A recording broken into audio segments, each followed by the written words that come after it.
Hello friend, કેમ છો બધા? મજામાં ને? અમારી ચેનલ સબસ્ક્રાઈબ કરી કે ના કરી તમે લોકોએ? આજે અમે નાસ્તામાં બનાવ્યો છે રોટલીનું શાક અને ચા.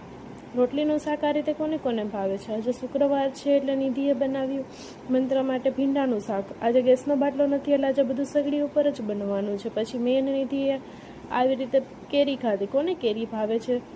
પછી એવું નક્કી કર્યું કે આપણે આજે ઝોમેટો કરીએ. પછી અમે લોકોએ ઝોમેટોમાં કર્યું છે ઢોકળા.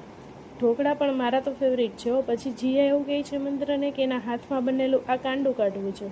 જીયાને એવું લાગે છે કે એના હાથમાં એને બાવ પહેરેલું છે. પછી ત્યાં મંત્ર અને અમે લોકો પીઝા ખાવા બેસી ગયા. આજે તો અમારો દિવસ ઘણો સારો રહ્યો. પછી જીયા, મંત્ર અને વિવાન એ લોકો રમવા માંડ્યા કિચન સેટ. કિચન સેટને આવી રીતે પછાડીને એવું કહે છે, કંઈક તો બોલે છે એ લોકોની ભાષામાં. તો કેવો રહ્યો અમારો આજનો વ્લોગ કમેન્ટમાં જરૂર દેખાડ્યો. અને વ્લોગની જે એન્ડિંગ છે એ થઈ ગોલાથી. ચલો, થેન્ક યુ.